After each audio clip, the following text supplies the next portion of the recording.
Oh, howdy all, grab yourself a drink. It is time for some Path of Exile 2 discussion. Welcome back to Teaser Season for patch 0.5.0. It's one of the very last days. It is day 24 today. Today we are going to have a relatively quiet day, unless, while I'm editing this, Grinding Games decide to make some updates to the patch notes. And it's Editing Gog here just to confirm they did not add anything new to the patch notes today. Grinding Games put out a couple of teasers today and they vary in importance. So let's just go through everything that they've put out, starting with the Runes of Aldur Challenges and Rewards. Now, those of you who are Path of Exile 1 players, as well as Path of Exile 2, you'll have a bit of a sense as to what's involved in challenges. The idea is that these are 8 tasks. In Path of Exile 1, it tends to be 40, just because that game has got a lot more systems in it. 8 tasks that you can complete, and the more of them that you complete, the more free MTX that you'll be awarded with. Now, there is a dedicated armor cosmetic skin that you'll get if you complete all 8 of them, and the 7th and the 8th govern getting the helmet for it. So you get everything except for the helmet if you get 6, and you'll also get the helmet if you get 8. Now, just to give you a bit of a sense as to what's involved in this, the Vanquisher Challenge requires you to kill 3 of the new Pinnacle bosses. The Cartographer Challenge requires you to complete the entirety of the Atlas passive tree. There's a couple of ways you can do this. You can either run every single map inside the fortress, or alternately, you can defeat the Arbiter of Divinity 4 times, and that will shortcut this process. The Artisan is possibly the one that might be the trickiest here. You're going to need to use all of these different Verisium ingredients. Now, we don't know how rare these are, but we do know that the Fluxes, they seem to be the ones that allow you to change resistances on items. No idea if they're going to be rare or not. All these alloys, most likely, most of these are pretty accessible, but Exceptional Verisium and maybe one of the others could actually be fairly difficult to get your hands on. Interestingly here, you can see what Mystic Alloys do. So it will remove a random modifier and it will augment a rare item with a guaranteed modifier, essentially functioning like a Perfect Essence does. Now here, if it's on a caster weapon, it'll be +1 to the maximum number of elemental infusions. If you use it on a helmet, it'll be spell AoE. If you use it on gloves, it'll be attack AoE. If you use it on a quiver, this is possibly the best option. It'll be 25 to 35% chance to chain an additional time. And if you want something much more generalist, on boots, it'll give you 10 to 15 to spirit. Now, the important thing here is that this does confirm what we were dreading about essences. The changes that are being made to essences, they are definitely the same wording as this Mystic Alloy. And the deterministically added mod that you'll see with this Mystic Alloy applying, it will be one that is in a light blue, which means that it's considered a crafted modifier. And so that's basically the way that Grinding Games signify you can only have one of these mods on an item. So that means that the interpretation most of us had of the Monday Essence nerf appears to be correct, and as a result, I would probably caution against crossbow builds. They will still function, but it's going to be a lot harder to get your early endgame crossbows. You're going to have to settle for something much, much, much worse than you could quite deterministically craft in the last leagues. In terms of the other challenges, you're going to need to identify 50 unique items, you're going to need to fully ascend, and you're going to need to do a few things that can be done while you're in the campaign. So nothing looks particularly difficult, and I think that people who are looking to get all 8 challenges done, you'll find the hardest part here is going to be defeating Tangmazu, the Bodark, and one of the other Pinnacle bosses. That's likely to be the hardest thing here. Maybe the Cartographer is the hardest thing here, or alternately, maybe one of these ingredients required for the Artisan ends up being the hardest one in order to source it. That's information that we'll get clarification on later. Now, the next thing that came out from Grinding Games was a video outlining runesmithing. This one is going to be worth our while watching in depth because there's a lot to talk about in it. So let's jump over to this video, Runes of Elder, Rune Crafting, which starts out with a bit of a lore exposition as to what these runes are, and then after that has a whole bunch of things related to the way they're going to play out in game. Rune shapes, inscriptions. These are my life's work. The more I studied, the more I began to see similar shapes in the stars above. It was then that I dedicated myself to becoming a rune seeker. As Pharaoh so kindly explained, runes are very powerful and ancient inscriptions, and they can be socketed into your items to grant them more power. One thing you'll notice here is that there's going to be a number of existing runes that are going to get shown off as well. I'll point out when I notice one that's changed, but I do believe that that Lesser Desert rune is unchanged. There's also going to be a number of cool things that you can do with early game runes in this league, and I think that's going to be something really significant, much in the way that the ability to use Exalt benches in the Incursion Temple was really powerful in 0.4.0, especially early on. This is going to be something that will allow players who might be struggling a little bit with the combat challenges in an area to build up a little bit of extra power almost deterministically just by killing a bunch of extra monsters in early zones. During the league, inscribing symbols into remnants will let you choose between a bunch of different crafting runes that you can use to enhance your items. When you come across a remnant, it has a number of slots ranging from 2 to 7. The more slots, the more powerful the remnant encounter. Right, so here we get the Passion of Elder modifier here, which is actually really strong. Transforms all cold and lightning modifiers on the item into equivalent fire modifiers. Not every build is going to want this, but for the builds that do want it, it is going to be absolutely fantastic. Definitely keep an eye out for these. This is termed socket bound, and what that means is that once it's in the socket, I don't believe you can remove it by any means, so you can't pull it out, you can't override it with another one. Also, something that's interesting here is there is the option to get an uncut skill gem that is gem level 19. I don't know how high in level this player is. As a result, I don't know whether this is intended as a big power spike or not. That said, you're not going to be able to use a level 19 skill gem until you're level 84, so I'm presuming that this is a fairly late game reward. And there's also a number of different choices that you can make here. But the key thing is, if you want to get this Passion of Elder rune, you're going to have to deal with a harder fight than you would need to do if you wanted to get the uncut skill gem that's level 19 or the 3 greater transmutes, and certainly a much harder fight than the 2-way fight you'd be doing if you wanted the uncut skill gem, the mind rune, or the ward rune. But the more options you'll have to choose between. At the start of the game, you might find yourself crafting simple damage or resistance runes that are available at a lower level than you would normally be able to get them, giving you a decent power boost. But things quickly. I think it's very important to point out just how significant it is to get access to these runes earlier than usual. That is something that is a big power spike when you're in the campaign. And again, it's one of those things where Grinding Gear Games have gone out of their way to make up for some of the power that they're taking away from your more inexperienced players. And that power that they're taking away from those inexperienced players is the fact that they're reducing density later in the campaign. I no longer really have any concerns about this. I think what they're trying to do here is make it so that if you're struggling, you've got a clear pathway forward. Go farm some of these runes, get a power spike that's above what you could normally get in that area, and that should carry you through for a little bit longer. Veteran players, I think, will mostly skip this during the campaign, except maybe just doing it once every now and again, just if you're feeling that you're really behind on a particular type of reward. Quickly get more interesting. There are 22 runes for adding or modifying Runic Ward, a new resource that can protect you from death. Using these runes, you can add an extra defensive layer, or turn your Runic Ward into an offensive weapon using Kalguran runic skills. I'll just point out that if you're not sure anything about the ward system that's being added in POE 2.050, go and check the Day 5 video where Grinding Gear Games did their original live stream announcement. During that, I've got my commentary on it as well in that video version that I've uploaded, but that is going to go through all of the details as to what to expect when it comes to Runic Ward. There are also 13 runes that add powers specific to weapon types, like this one which gives a chance for grenades to explode a second time. And here we come with some weapon-specific power boosts. We may not know all of these prior to the league going live, and that's going to mean that there'll be certain things about the meta that we can't really predict in advance, because I don't know how rare this Ancient Rune of Detonation is going to be. It might be something that's really, really accessible, might be something you have no trouble getting your hands on, and in that case, it's going to be a big power spike to any grenade build. Maybe it won't quite make up for the loss of easy perfect essences of battle to complete an item, but it is still going to be something that's really meaningful there. So do keep your eye out for this. The rarer that these runes are, the less they're going to impact early play, and the more they'll start to become chase items that you'll be looking for during the whole of the first week of the league if you play a lot, or that you'll be looking for quite late in the league if you're the sort of person that doesn't play quite as much.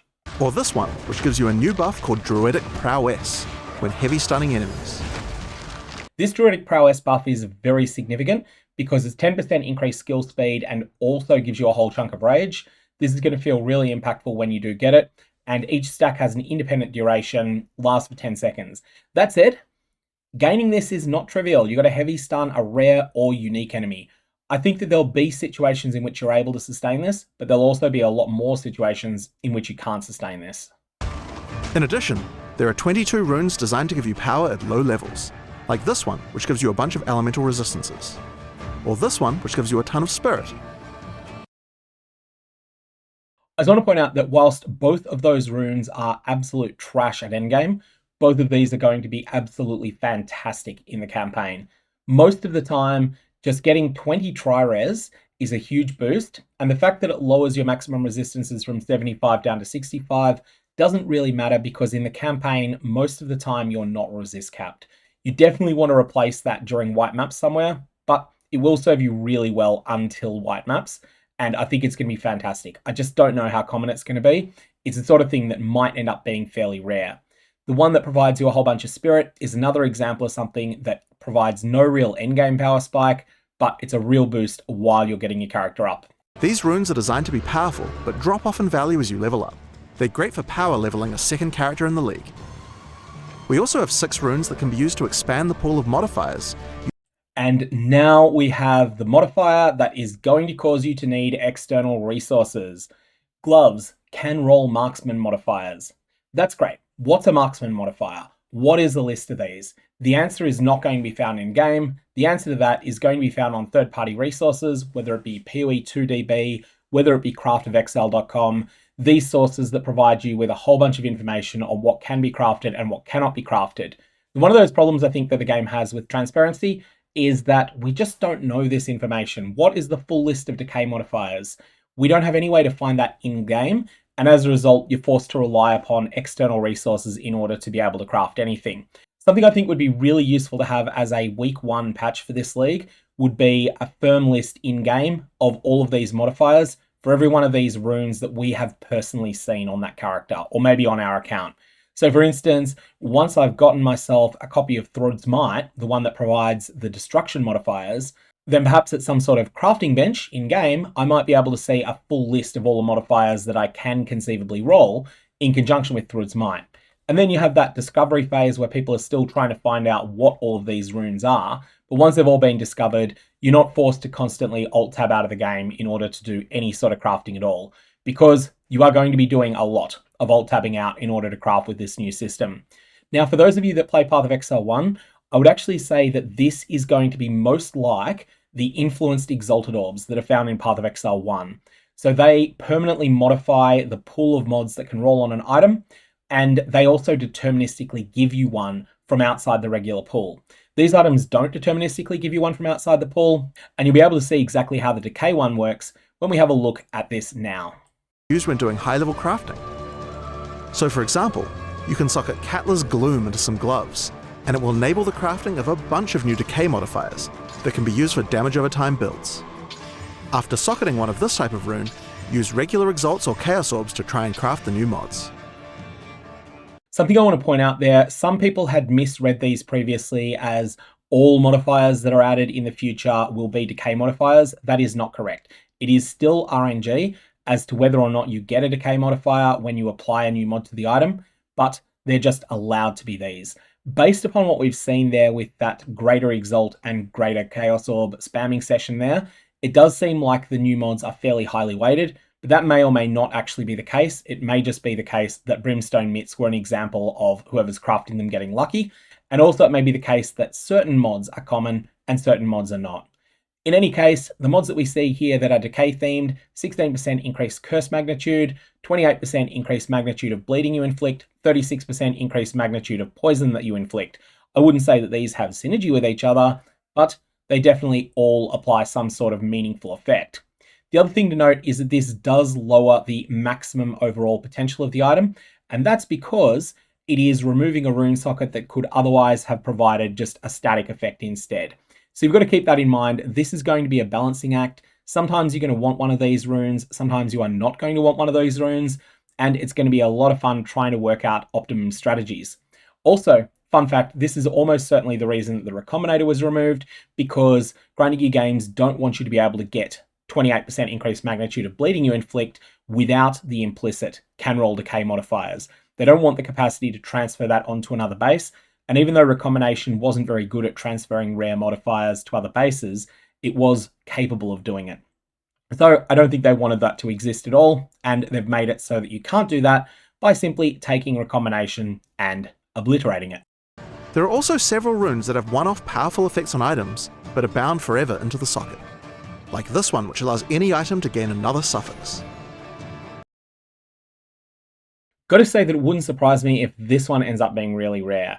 So this is Searle's Triumph. It will permanently take up one of those socket slots, but it will allow you to apply an additional suffix modifier over and above what's normally there. I don't think you're going to be wanting to use these with classic Exalted Orbs. I do think that these are going to be exclusively used in conjunction with perfect Exalted Orbs and other sorts of advanced crafting methods. I think that is definitely going to be the way that these end up being used in practice. The next one, however, is also really, really interesting. Let's have a look at how you might get a jewel slot inside one of your sets of gloves. Or this one, which allows you to create a jewel socket.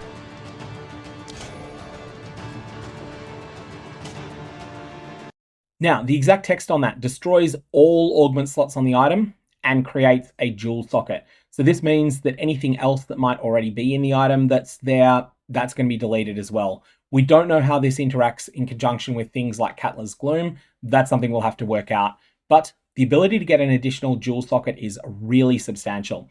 Note that the item here is not socketed in your character, and as a result, it is not amplified by the unique jewel, the Adorned. Or this series of runes that can convert any elemental mod from one element to another. Here I particularly want to point out the Betrayal of Elder. Now, this one is something that transforms fire, cold, and lightning modifiers on an item into equivalent tier chaos modifiers. This is potentially very, very niche. Most people don't want this, but there will be a small number of builds that really do. It is currently quite difficult to scale chaos damage hit in the game, but this is something to keep in mind potentially in the future of Path of Exile 2, maybe when patch 0.5.5 or 0.5.1, whatever they end up calling the patch in which they have their next balance pass and economy reset. Whenever we get to that point, maybe we will see something absolutely phenomenal that can be done with Betrayal of Elder then. That said, that is of course all assuming that it does remain accessible once we're no longer in 0.5.0. There's even a rune that can upgrade any other rune, allowing you to upgrade them beyond the normal limit. One thing I'd like to mention with this is that it can only upgrade a rune that's already been socketed, which is a little bit of an unusual theming choice, but this is definitely really, really impactful. If you've got an item that's really good, it means that you can put in something that's not a top tier rune, and then you can potentially upgrade it further later. I really like this. I don't know how rare it's going to be. That's something we'll find out. This feels like it could be something that's quite rare, but I could be entirely wrong about that. The last one I want to show you today is Aldur's Legacy, a special rune that can be socketed into any Kalguran or Ezomite unique to destroy it, but create a new rune that takes some of the properties of that unique. So for example, use this on a Trampletoe to create a Legacy of Trampletoe rune.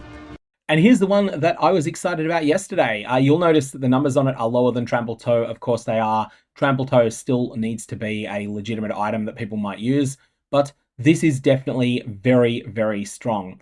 Yesterday we also discussed a number of other things I was personally excited by, but here, why don't we let Grinding Gear Games show us a number of other ones that they thought were really interesting. Also, two more things we need to know here. Can you socket Legacy of Trampletoe into an existing Trampletoe? And also, are these going to be crazy, crazy rare, or are these going to be reasonably accessible? That, I think, is going to be a very important thing to work out. I have a feeling these are going to be rare, but not staggeringly rare, but I am just guessing there, and I could very well be wrong. Socket into any boots and, just like the unique it came from, you'll deal 10% of overkill damage to all enemies in a 2-meter radius. Or how about the Legacy of Twisted Empyrean? Destroy a Twisted Empyrean, and you can add cold damage based on your maximum mana to any weapon. With Aldur's Legacy, you can create another 100 or so runes with all sorts of unique effects. At this point you might be thinking, that's a lot of new runes. And you'd be right, this is the Runes of Aldur after all, but we didn't want the old runes to be left behind either. A significant number of the old runes that were not being used have been buffed as well, making this crafting system significantly better. Worth noting that these buffs were mentioned in the patch notes, and I do think that the greater runes, the base ones, are going to be quite a substantial improvement. Also, this is what the Fragment tab looks like. If you're a Path of Exile 1 endgame player, you almost certainly own the Fragment tab already, but this is what it's going to look like in 050 Path of Exile 2. It is a must-buy for Path of Exile 1 players, and it's probably going to be a good but not a mandatory buy for Path of Exile 2 players. But if you do play Path of Exile 1, or even if you dabble in it, as long as you get to endgame and get out of white tier maps, you'll get so many scarabs that in Path of Exile 1 you kind of really need the Fragment tab. Explore everything Runes have to offer in the Return of the Ancients update on May 29th. See you there! Right, so that is what was outlined in the way of the runecrafting video Grindy Games put out. At this point, I'm going to do a quick check as to whether or not they've done anything further with patch notes, because it is currently 7:15 New Zealand time. If there's no updates now, I'm just going to call it. There's no updates now. I don't think there's anything else coming. I'm going to leave it there. May your Varlobs have interesting results, and I will see you around.